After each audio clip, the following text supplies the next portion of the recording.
buenas tardes. Queremos saludar a cada una de las personas que se encuentran en el auditorio y que nos honran con su grata presencia en una de las actividades académicas que hemos programado en el marco de las jornadas culturales del nutricionista dietista.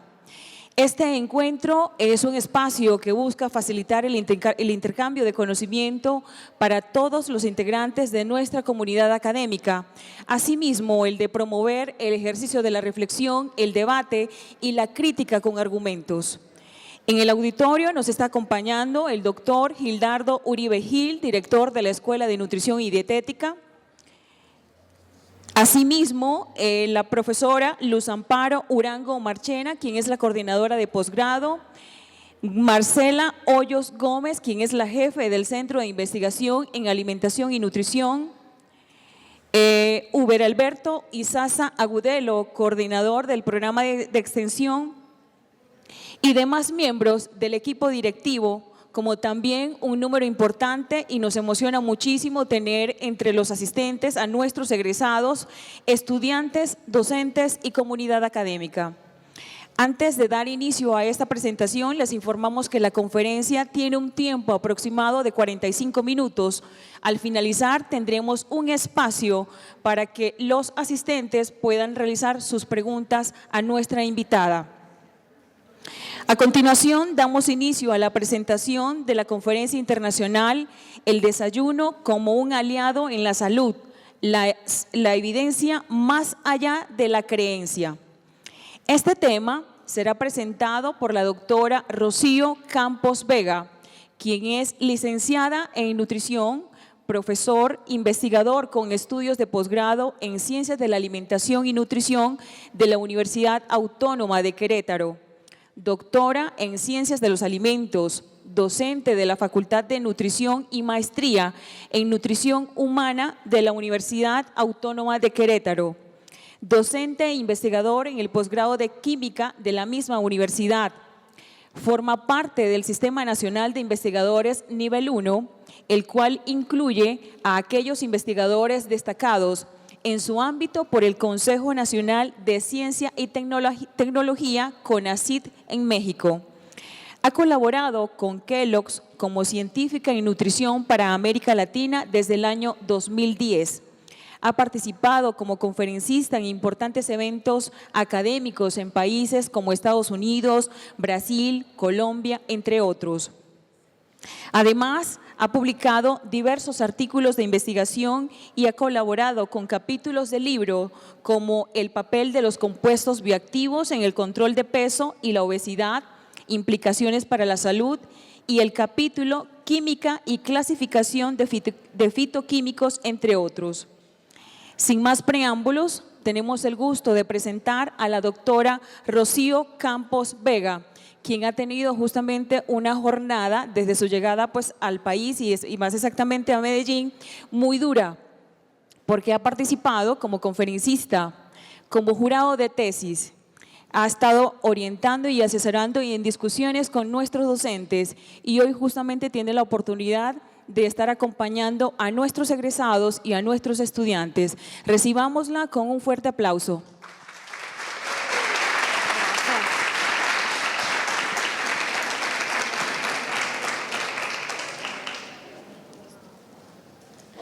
Hola, muy buenas tardes a todos. Agradezco su presencia y el interés por estar escuchando esta plática. Obviamente agradezco a la universidad y a la facultad en especial de Dietética y Nutrición por la invitación. Me he sentido bastante acogida y agradecida de tener esta oportunidad de estar con ustedes. Y bueno, entonces, sin más preámbulo, comenzaré con la presentación. El título sugerido era la evidencia más allá de la creencia. El desayuno es un tema y es un hábito que hemos dejado de lado como nutricionistas. Es un tema que debe ser importante para nosotros y ya veremos por qué. Entonces, este título era un título introductorio. ¿Por qué? Bueno, porque ahora lo que hemos estado haciendo es explorando nuevos horizontes para enfrentar una problemática que, si bien en este país no ha alcanzado la gravedad que en México ha tenido, están siguiendo el camino que nosotros seguimos hace algunos años. y entonces, bueno, nosotros estamos explorando esta estrategia de el papel del desayuno, la importancia de él para poder contribuir a disminuir este problema, o ustedes que están a tiempo de tener estas cifras y no permitir que llegue a estos valores que son dramáticos en México. Bueno, como ya les mencionaron, yo vengo de Querétaro, que es en México, en la Universidad Autónoma. ¿Qué sabemos todos acerca del desayuno? Bueno, mucho hemos escuchado de que el desayuno es el alimento más importante del día. ¿Por qué? Bueno, pues obviamente porque nos va a aportar macro y micronutrientes que son importantes para romper precisamente eso que es el ayuno al cual hemos estado sometidos varias horas. ¿Qué nos aporta? Nos aporta aproximadamente el 20% de las calorías del día, pero más allá de esto, nos aporta el 30% del calcio, del hierro y del complejo B que consumimos durante un día. Y algo importante aquí es que los nutrientes que no se consumen en el desayuno, es decir, en aquellas personas que suelen saltarse este alimento en el día, los nutrientes que ya no consumiste en el desayuno no los consumirás a lo largo del día. Y bueno, antes de pasar a esto, se preguntarán por qué es esta situación. Bueno, estudios epidemiológicos han mostrado que lo que sucede es que cuando tú saltas el desayuno, buscas alimentos con una alta densidad energética, es decir, que pueden ser altos en azúcar o altos en grasa, pero pobres en nutrientes. ¿Por qué? Pues porque ese ayuno prolongado te lleva a sentir un hambre que es poco controlable y entonces tienes ganas de comer alimentos que son con volúmenes altos, pero más allá de ese volumen, la densidad es impresionante. Entonces ya no tienes, si de por sí no pensamos de manera cotidiana en si estoy cubriendo mis necesidades de micronutrientes o si las calorías que estoy ingiriendo son las adecuadas, bueno, mucho menos en una situación en la que el ayuno ha sido prolongado. Y eso es lo que han mostrado los estudios epidemiológicos, que desafortunadamente estos nutrientes se dan por perdidos. Y luego, bueno, también hay algo importante, las cifras nos muestran que 1 de cada 6 adultos no desayuna. A pesar de que todos sabemos que es el alimento más importante del día, 1 de cada 6 adultos no desayuna. Además, el no consumir el desayuno te lleva a comer más durante el día. Y esto está respaldado por la explicación que les acabo de dar. Buscamos volúmenes grandes con grandes cantidades de energía. Y bueno, si a esto le sumamos que si los adultos no desayunamos, bueno, pues también los estudios están respaldando que los niños de padres que no desayunan, pues obviamente al ser un hábito, pues entonces los niños de estos padres tienden a desayunar con menos frecuencia. Estamos hablando de un hábito que es algo que se aprende, que observamos y que entonces imitamos. Y entonces, ¿a quién estamos afectando? Bueno, pues estamos afectando a la niñez, que como ya veremos más adelante, estaremos arrastrando consecuencias de esta pérdida del hábito. Y es que hay evidencia que nos muestra que desayunar nos puede ayudar a reducir la posibilidad de ser una persona obesa. Y ya lo veremos, ¿no?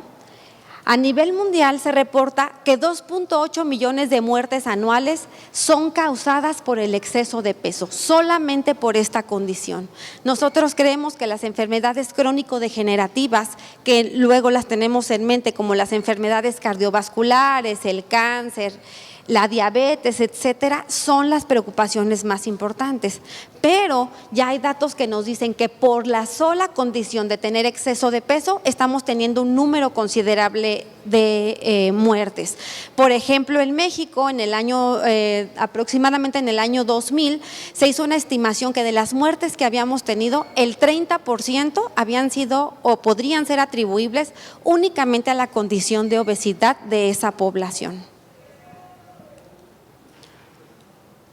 Y bueno, si bien su problema no es tan grande como el de México, y para los que no estén enterados, en México 7 de cada 10 personas padecen sobrepeso u obesidad. Es decir, el 70% de la población está en esta condición. ¿Es grave? Sí, pero más graves son las consecuencias, más graves son las implicaciones que el gobierno tiene y el reto que como nutricionistas tenemos para contribuir a resolver este problema. Y bueno, entonces, de acuerdo con la última encuesta que ustedes tienen, la mitad de la población adulta padece de este problema, ya sea sobrepeso, y 2 de cada 10 niños sufren de obesidad. Es decir, sus cifras están creciendo. Yo creo que mejor ustedes que nadie sabe cuáles eran los datos pasados y cuáles son los datos actuales. Esto nos habla de que, como se ha observado a través de América Latina, vamos siguiendo los patrones de los países que desafortunadamente o afortunadamente estamos más cercanos de nuestros vecinos americanos, de los cuales tenemos una gran influencia en hábitos de alimentación y en estilos de vida. ¿Y qué sucede con los países de América Latina que en el mapa van hacia abajo? Bueno, pues van siguiendo ese camino. Y les puedo decir que no nada más ustedes están en esa situación. En Guatemala está sucediendo lo mismo, en Costa Rica y en otros países está reportado que los números han estado incrementando. Entonces, ustedes no están en ese 70% y están muy a tiempo de tener estrategias que puedan prevenir el desarrollo y que puedan llegar a estos números. En México, por ejemplo, no se sabe si es que ya alcanzamos el tope, es decir, si todos los que éramos susceptibles de padecer de tener obesidad o tener sobrepeso, ya llegamos a esos números y es por eso que probablemente ya no subamos, o solamente hay otros factores que están afectando este desarrollo. Y bueno, aquí nuevamente, ¿no? Me encontré estos 2 artículos, uno donde nos habla que la obesidad abdominal incrementa el ausentismo laboral. Esto es un estudio que se hizo en Colombia y que además la prevalencia de obesidad en adultos incrementa en los niveles socioeconómicos bajos y en los residentes de las zonas urbanas, es decir, todavía son más susceptibles. Y por ahí leí alguna información de que además estas poblaciones que se encuentran en los estratos económicos bajos presentan mayor resistencia a las intervenciones para mejorar su condición.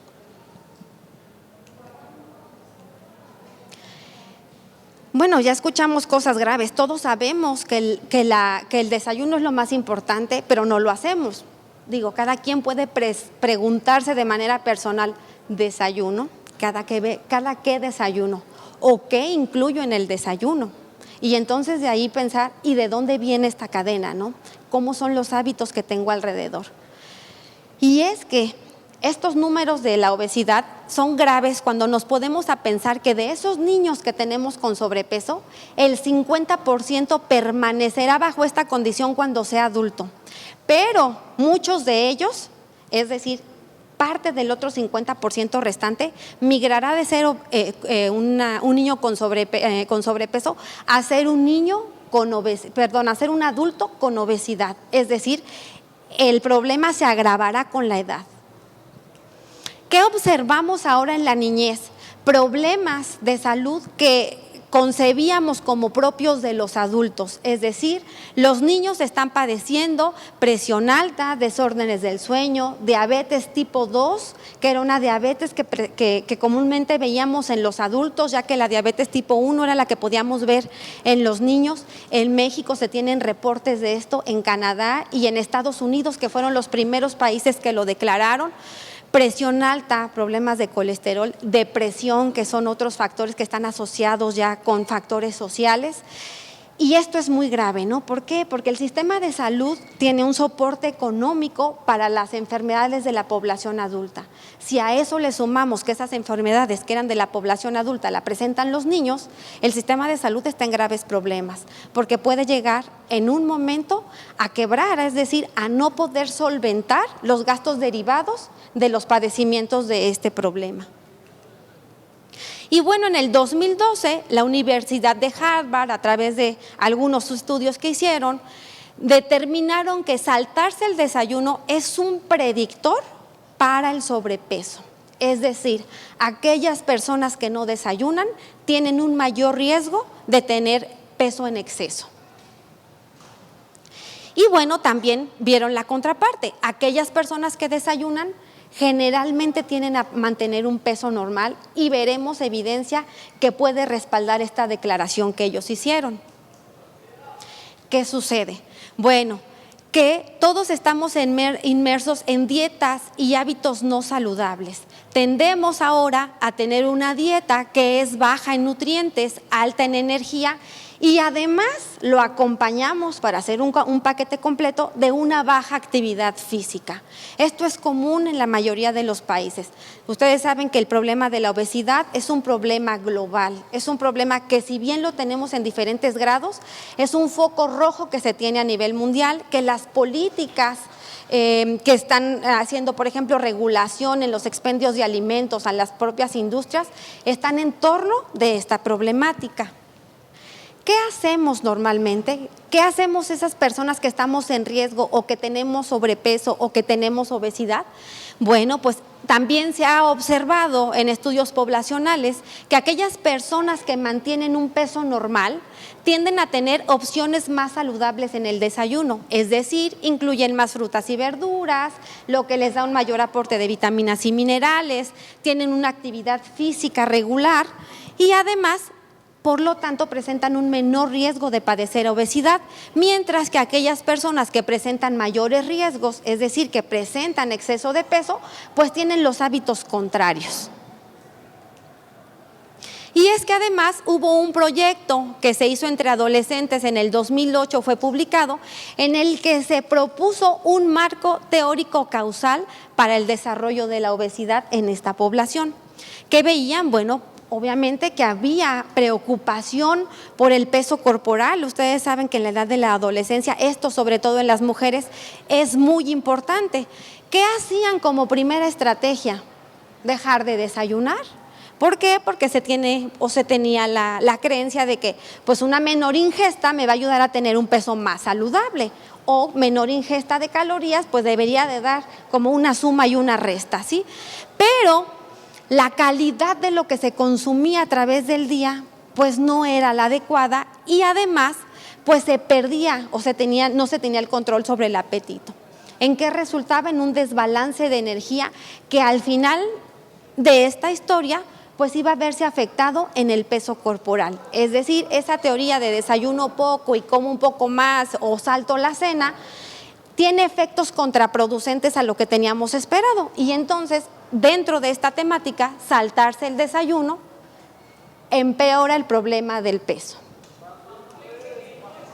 Y bueno, vean esta publicación que justo salió en abril de este año, que se presentó en el Congreso de Nutricionistas. No solamente son nutricionistas, pero que se lleva anualmente en Estados Unidos, en donde se preguntaban, bueno, ¿está realmente asociado el desayuno con el peso corporal en niños? Y es que estas asociaciones se han estudiado en niños, en adolescentes, en adultos, y aunque hay estudios que dicen que no hay asociación, la mayor parte de la evidencia está recargada que la asociación es inminente. Y entonces este estudio me llamó la atención porque incluyó participantes de 9 países. Vean, en este caso, bueno, pues estaba incluido México y llegaron a la conclusión de que saltarse el desayuno está asociado con un alto riesgo de padecer sobrepeso y obesidad en una población que fue considerablemente representativa de los países que estaban incluidos. Y entonces, bueno, ¿qué decía? Pues promover el consumo del desayuno podría tener una implicación importante para prevenir la ganancia de peso en los niños. Y bueno, este es otro estudio que está basado en los resultados de la Encuesta Nacional de Salud de Taiwán, en donde, como podemos ver, lo que hacen es ver la relación que existe entre el porcentaje de obesidad en la población estudiada y la frecuencia del desayuno. Y como ven en estos resultados, una menor frecuencia de desayuno en las personas que tienen una menor frecuencia presentan mayores porcentajes de obesidad, o en esa población había un porcentaje mayor que en aquellas personas que desayunaban con mayor frecuencia. Es decir, había una relación como lineal: mayor frecuencia del desayuno, menor riesgo de padecer obesidad. Aquí también estamos observando en otro estudio donde incluyó a 2.216 adolescentes y que también se publicó en el 2008, que este es un hábito que disminuye con la edad. Es decir, hicieron un seguimiento a esta población que además dividieron entre niños y adultos. El primer análisis de los datos fue en el 99 y luego siguiendo esta misma población en el 2004, que observaron que, como vemos, ya sea diariamente, intermitentemente o nunca, los niños que desayunaban, por ejemplo, diariamente, veamos esto nada más como un ejemplo, en el caso de las niñas, el 27% lo hacía diariamente en el 99 y el 21% lo hacía diariamente en el 2004, es decir, la frecuencia había disminuido con el paso de los años. Y en esta última evaluación del 2004, además vieron que cómo estaba el índice de masa corporal en la población si los clasificaban de acuerdo con la frecuencia del desayuno. Y nuevamente, aquellos que no incluían el desayuno tenían mayor índice de masa corporal que aquellos que incluían el desayuno diariamente. Y entonces, bueno, les estoy hablando de diversas poblaciones con números importantes de sujetos analizados que nos dan de manera consistente los mismos resultados, un mayor riesgo de padecer sobrepeso u obesidad asociado con saltarse el desayuno. Pero además, este estudio que se realizó en Australia nos dice que los marcadores cardiometabólicos, es decir, aquellos que podrían darte un mayor riesgo de padecer enfermedades cardiovasculares, se ven alterados en aquellos adultos que durante su infancia se saltaron el desayuno con frecuencia. Es decir, los efectos de saltarse el desayuno no son momentáneos y no son solamente en esa etapa de la vida. Se tienen consecuencias en la edad adulta, porque incluso en este estudio se declara que incluso aquellos adultos que incluían ya el desayuno de manera regular seguían teniendo estos valores alterados, es decir, seguían manteniendo el riesgo de tener enfermedades cardiovasculares. Y bueno, además, si la evidencia no fuera todavía importante para poder ver que la asociación es clara, pues también existen estudios en los que se observa que aquellas personas que incluyen con mayor frecuencia el desayuno también tienen menores niveles de adiposidad abdominal. Y este es un ejemplo, ¿no? Aquí clasifican a la población en niños y niñas y podemos observar que en los niños que consumen el desayuno, podríamos verlo de los dos lados, pero los niños que consumen el desayuno tienen pesos más saludables, índices de masa corporal más bajo, circunferencia de cintura más bajo y la grasa total también presenta valores más bajos que aquellos que se saltan el desayuno. Mientras que en las niñas los valores que fueron más significativos, aunque también como vemos aquí hay diferencias, también es la grasa abdominal en la que presentan menos aquellos que tienen una mayor frecuencia en el desayuno. Son otros datos que también nos habla, pero ahora de adolescentes latinos, es decir, de poblaciones que podrían tener características similares a las de nosotros, en donde nuevamente el tejido adiposo intraabdominal es mayor entre aquellos participantes, aquellos evaluados que saltan en el desayuno, si los comparamos con aquellos incluso que solamente los hacen de manera ocasional. Es decir, si la recomendación es incluir el desayuno, que lo incluyas ocasionalmente es mejor a que te saltes el desayuno de manera permanente. Y bueno, estos datos también son datos que corroboran lo que les estoy diciendo nuevamente, ¿no? Entre aquellos que la grasa corporal, el porcentaje de grasa corporal es mayor en aquellos que se saltan el desayuno versus aquellos que lo consumen, ¿sí? O que no se saltan el desayuno. ¿Y qué se ha observado? Ustedes saben que el problema de la obesidad, yo sé que estoy haciendo la comparación o la relación entre el desayuno y la obesidad, y que este es un problema multifactorial, no lo podemos ver solamente desde este punto de vista. Sin embargo, es un factor que está teniendo una influencia importante en este problema y que debe de tomarse en cuenta. Si bien estamos teniendo estrategias entre mejorar la alimentación, en disminuir el consumo de grasa, de azúcar, mayor actividad física, etcétera, la promoción de hábitos saludables, como seguir incluyendo el desayuno, es importante. Y es que, bueno, un dato importante es que a nivel global se estima que el 30% de la población de manera permanente no desayuna. Estos datos son mayores, estos números son mayores en los países industrializados versus los que no, o los del primer mundo versus los del tercer mundo. Sin embargo, nosotros tenemos los problemas del tercer mundo y estamos aproximándonos y teniendo la presencia de los problemas del primer mundo. Y es por eso que tenemos estas cifras. Y entonces, bueno, pues también hábitos más saludables en los que se incluye la alimentación, pero el ejercicio además, porque no lo podemos dejar de lado, pues obviamente van a estar relacionados con un mejor control de peso.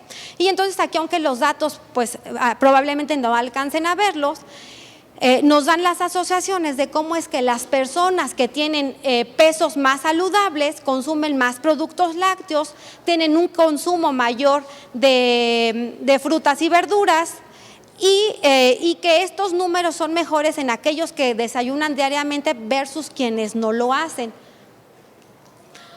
Y además la actividad física, es decir, el tiempo que se dedica a hacer ejercicio, va creciendo conforme va creciendo la frecuencia del desayuno, es decir, esas personas que desayunan además tienen hábitos más saludables, o sea, no nada más es que lo incluyas, sino que tus hábitos son mejores.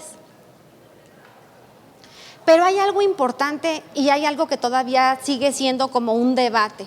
Nosotros pensamos que si mi requerimiento de energía son 2,000 calorías, 2,000 calorías son las que tengo que gastar.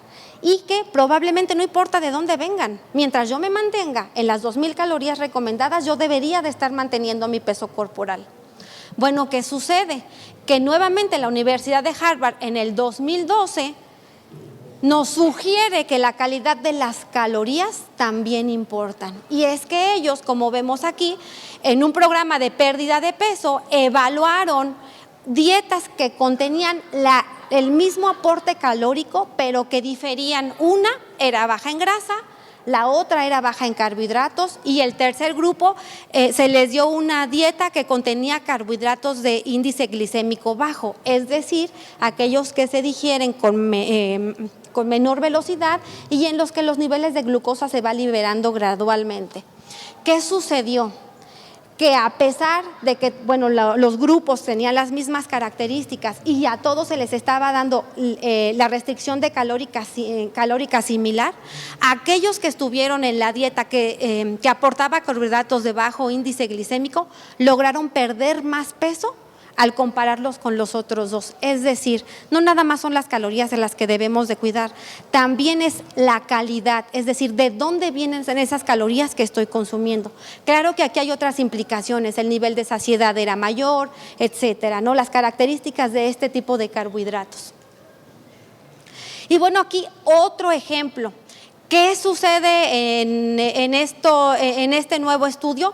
Bueno, que por ejemplo ellos evaluaron el nivel de apetito y de llenado, es decir, qué tanta hambre siento o qué tan lleno me siento, cuando obviamente si me salto el desayuno, si tengo un desayuno con un contenido normal de proteína, que eso es lo que nosotros recomendamos, es decir, cierto porcentaje de proteína que se ha aportado en el desayuno, o un desayuno alto en proteína. Es decir, estamos explorando de dónde vienen las calorías que vamos a consumir en el desayuno. ¿Qué se observó? Que había una mayor sensación de apetito en aquellos que habían consumido un desayuno rico en proteína y que había una menor sensación de apetito en aquellos que obviamente se habían saltado el desayuno. Pero también hubo una diferencia entre un desayuno con un contenido de proteína normal versus el desayuno con un mayor contenido de proteína. Resultados similares fueron observados cuando se preguntaba qué tan lleno te sientes. Un desayuno alto en proteína, y ahorita veremos qué cantidad es la que están evaluando, promueve una mayor saciedad y una mayor sensación de llenado, es decir, de satisfacción. Y es que, ¿qué han sugerido para el mecanismo metabólico a través del cual la proteína puede llevarte a tener un control en la ingesta de calorías y como a través de una mayor saciedad. ¿Qué se sugiere? Bueno, pues que la proteína, principalmente aquí estamos viendo que es una fuente específica, va a modular ciertas cascadas de señalización en las que se pueden ver implicadas hormonas que controlan el apetito, para finalmente esta población sentir una sensación de saciedad incrementada y un apetito reducido. Y esto, bueno, como ven, también fue publicado justo el año pasado como un mecanismo por el cual una dieta en que se incluya un desayuno con una elevada cantidad de proteína puede promover una mayor saciedad. Pero además, si esto no fuera una complicación, la hora del día también influye. Es decir, si tú vas a tener un aporte mayor de proteínas, debería de ser en una hora específica. Aquí tenemos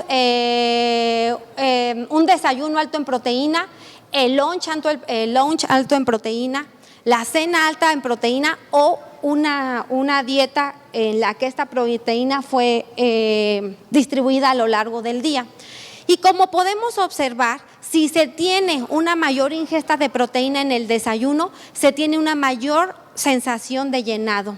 Es decir, se logra tener una mayor satisfacción y controlar el apetito. Entonces, no es importante nada más de dónde vienen las calorías, qué nutrimentos vamos a controlar, sino además en qué momento se los vamos a dar. No sé si alguno de ustedes ha escuchado esto que es muy, muy nuevo. Esto son los primeros antecedentes de lo que se denomina la crononutrición.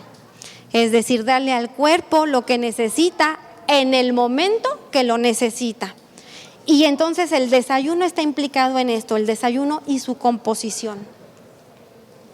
Bueno, y entonces le decía, y la cantidad, dar el 10% de las calorías provenientes de proteína en el desayuno o el 25% también hace la diferencia. El 25% causa una mayor sensación de saciedad y por lo tanto una menor, hace que pasen más horas antes de que vuelvan a sentir hambre. Y esto es lo que se publicó en este artículo en el 2009, que no es tan nuevo, pero que ya se mostraba la evidencia. ¿Cuál es la explicación? Pues de manera general, nuevamente en este artículo lo que se observa, y me voy a referir solamente a es que un desayuno que contiene el 25% de proteínas nos favorece una presencia de mayor aminoácidos disponibles. Y entonces existe otro término en el que, si ustedes están familiarizados con esto de carbohidratos de índice glicémico bajo, hay un término nuevo que, si bien no ha permeado lo suficiente, también existe la proteína de baja digestión, es decir, aquella que se retarda más en ser digerida y absorbida y que mantiene niveles de aminoácidos por un mayor tiempo. ¿Qué es lo que ellos asocian? Bueno, pues que esto favorece o está favoreciendo una mayor sensación de saciedad. Pero la fuente de la proteína también es importante. En esto del desayuno se han hecho estudios que desafortunadamente en América Latina no están disponibles, pero que en países como Europa, donde están muy preocupados por esto, han estado explorando. Entonces, como ven aquí, mantuvieron o el 10% o el 25% de proteína en el desayuno. Sin embargo, las fuentes de proteína fueron diferentes. ¿Qué observaron? Que, por ejemplo, aquí, fuentes de proteína como gelatina y triptófano, es decir, añadidos o presentes en la dieta por diferentes fuentes, te llevan a tener una ingesta de 20% menos de energía en la siguiente comida. Es decir, te ayudan a controlar la ingesta de calorías. Y algo que ha sido muy recientemente publicado es que, vean, este es en el 2014, que es el mes pasado, justamente lo publicaron. Todos estamos yendo hacia sí hábitos más saludables, actividad física, ver la dieta, etcétera. Pero vean, este estudio se realizó en Japón, y dice, bueno, nosotros creíamos o ellos creían ya en el artículo completo mencionan que una reducción en la ingesta calórica era suficiente para poder controlar el peso, que es a lo que le estamos apostando, ¿sí? A que claro que sí, a que tengamos alimentos con un mejor balance de nutrientes, pero también que nos aporten menos calorías y que la población en general consuma menos calorías. Pero ¿qué observaron? ¿Vieron? Como ven, su objetivo pues era estudiar que la población estaba disminuyendo su consumo de energía. Sin embargo, los porcentajes de obesidad seguían creciendo y es algo que no esperaban ver. Esta es la primera publicación que yo encuentro en la que la población ya logró consumir menos energía, pero la obesidad sigue creciendo, que no sería lógico dentro de nuestro ámbito de más calorías, más peso y menos calorías, menos peso. ¿Qué sucede?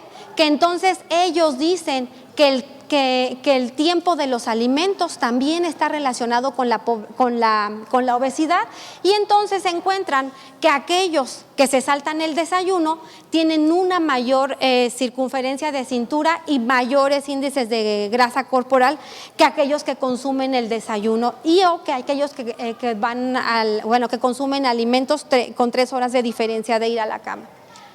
¿Qué es lo que ellos mencionan? Pues a la crononutrición.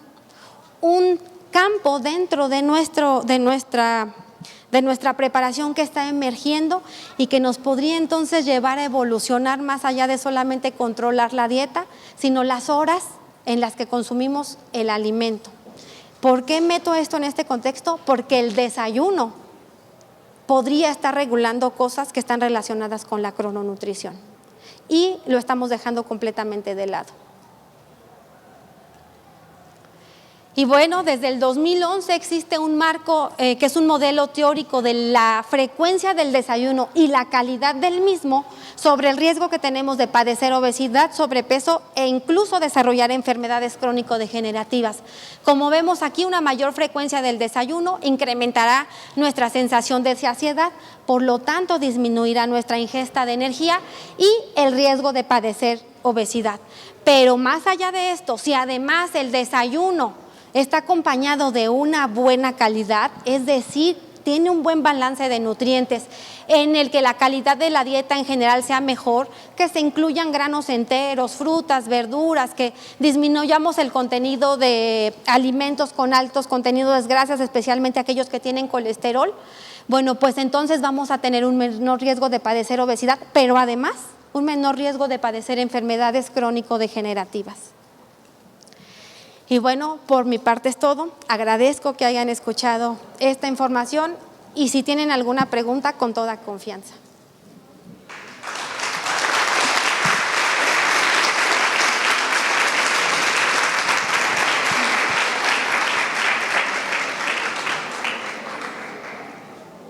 Bueno, a su ingreso les entregamos un formato para que pudieran realizar sus preguntas.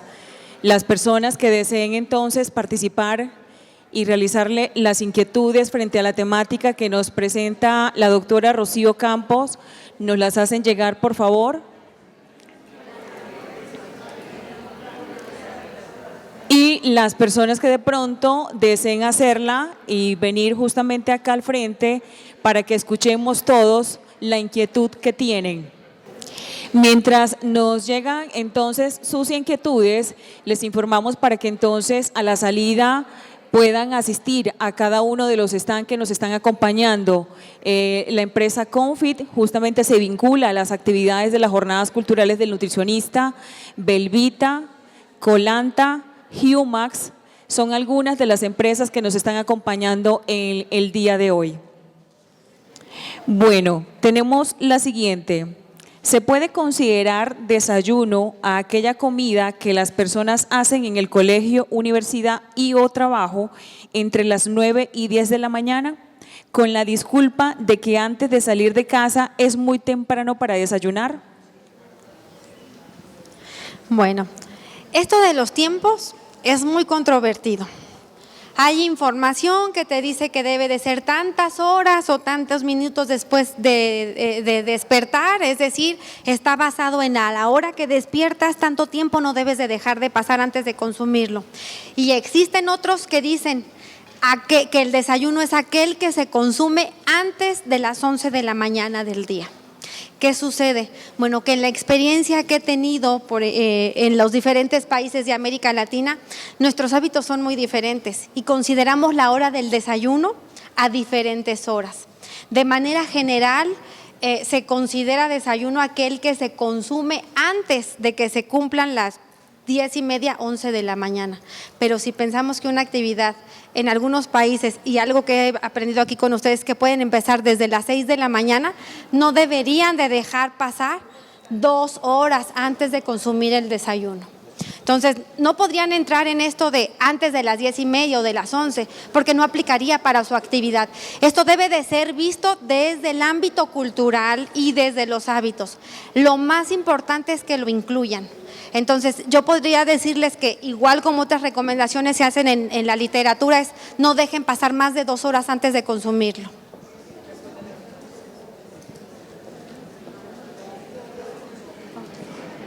Creo que tenemos varias muy similares. Dice, ¿cómo influye el horario de las comidas en el aumento de peso? Bueno, pues yo creo que eso es muy claro. El ejemplo claro fue el desayuno. Sin embargo, efectos similares se han observado, por ejemplo, cuando ustedes dejan pasar mucho tiempo. ¿Qué sucede? Nuevamente, es cuestión de conducta también en la que vas a buscar alimentos densos, pero también es cuestión fisiológica. Cuando el cuerpo está sometido a ayunos prolongados, ¿qué hace? Bueno, pues almacena esa energía. ¿Por qué? Pues porque se prepara para otros periodos prolongados de ayuno. Entonces, el no tener estas frecuencias de los alimentos de manera como un hábito va a tener el efecto contraproducente. Claro que si esto ya es severo, no vas a ganar peso, vas a perder peso. O sea, va a llegar un momento en que vas a romper esta barrera. ¿Qué es lo que se recomienda de manera general? Pues los 3 alimentos principales del día, incluyendo 2 colaciones, es decir, a media mañana y a media tarde. Mayor frecuencia de alimentos con porciones de alimentos más pequeñas, se ha observado que ayudan a tener una mejor ingesta, un mejor control de calorías y por lo tanto un mejor control del peso. Bueno, tenemos ¿qué alimentos contienen carbohidratos de bajo índice glicémico? Ok, glicémico dice glucémico. ¿Y cuáles son las fuentes proteicas de digestión lenta? Y miramos, no sé si respondemos primero esa y ya luego formulamos esta otra. Sí, porque lo voy a olvidar. Cuando me lea la tercera me voy a acordar de la primera. Entonces, bueno, la primera es cuáles son las fuentes de carbohidratos de bajo índice glicémico. Bueno, yo he visto productos aquí en su país en donde, productos obvio comerciales en los que dice con bajo índice glucémico. Imagino que algunos de ustedes por lógica lo pueden deducir. Principalmente son aquellos carbohidratos que pertenecen al grupo de la fibra. Es decir, la fibra es el ejemplo. Todos aquellos que tienen una menor digestibilidad son aquellos que le van a dar la característica del alimento de índice glicémico bajo. Entonces, el ejemplo clásico es la fibra y todos los componentes que se encuentren ahí. De hecho, existen industrias que lo que hacen es incluir fibra dentro de sus productos para poder llevar a un producto que es de alto índice glicémico a medio o llevarlo de medio a bajo. Entonces, las frutas, bueno, los cereales principalmente van a ser fuente de este tipo de carbohidratos. Es cierto que el metabolismo es más lento cuando no se desayuna y por lo tanto las calorías consumidas posteriormente no se metabolizan adecuadamente y se almacenan en tejido adiposo. Respecto a esta pregunta, generalmente no doy como mi punto de vista personal, porque como lo ven, a mí me gusta que haya evidencia para poder darles una sugerencia. Respecto a esto no hay nada comprobado en la literatura, entonces yo no les podría decir es cierto o es contrario. Comprobaciones en estudios epidemiológicos, o sea que abarquen grandes números de poblaciones y que nos puedan dar una respuesta que sea certera, no hay como tal. Entonces pudiera ser una oportunidad para investigarlo y saber si esto es cierto y comprobarlo. Me faltó una pregunta de cuáles son las fuentes de proteína, ¿Cuáles son las fuentes proteicas de digestión lenta. Ok. Lo que hay en la literatura, y no quiere decir que sean las únicas, y qué es lo que les presenté. De hecho, yo no he encontrado artículos más recientes en los que se evalúen fuentes de proteína. Si vieron, ellos evaluaban caseína, la proteína que está presente en la gelatina y el triptófano. El triptófano también está siendo evaluado para ser consumido en el desayuno y tener un efecto importante. De ahí en fuera, yo no podría decirles alguna otra porque no he encontrado estudios que avalen el efecto. Bueno, ¿qué tan bueno es el cereal con leche para el desayuno? Ok, bueno, pues ahí me toca en un tema sensible. Algunos de ustedes, y si no es de su conocimiento, bueno, yo estuve trabajando como científico en nutrición para América Latina por parte de Kellogg's. ¿Y qué sucede? Yo no puedo hablar del cereal de manera general.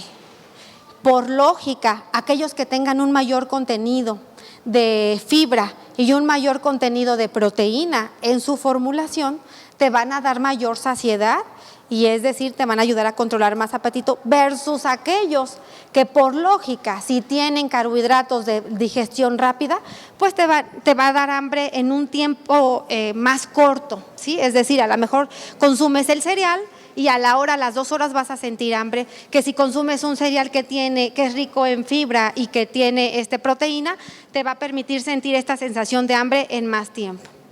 ¿Qué ha sucedido? Bueno, que es una opción que es como cómoda para un desayuno rápido. Entonces, también es cuestión de elección. ¿Los cereales integrales con yogur fitness son un desayuno saludable? Y la otra, ¿se debe tomar un tipo de alimentos antes del desayuno? Bueno, esta parte del si el cereal fitness con eso no, creo que se contesta con la pregunta pasada, y además puede formar parte de una alimentación saludable. Ese no es el determinante.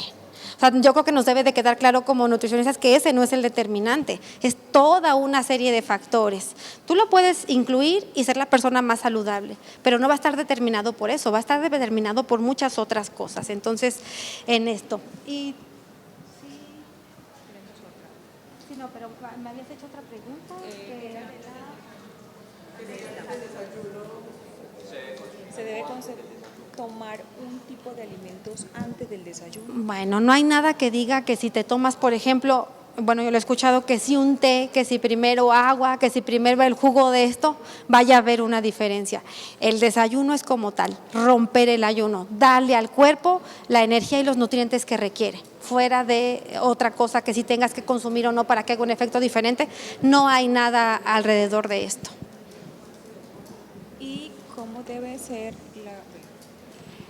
debe ser la composición del desayuno acompañando la proteína?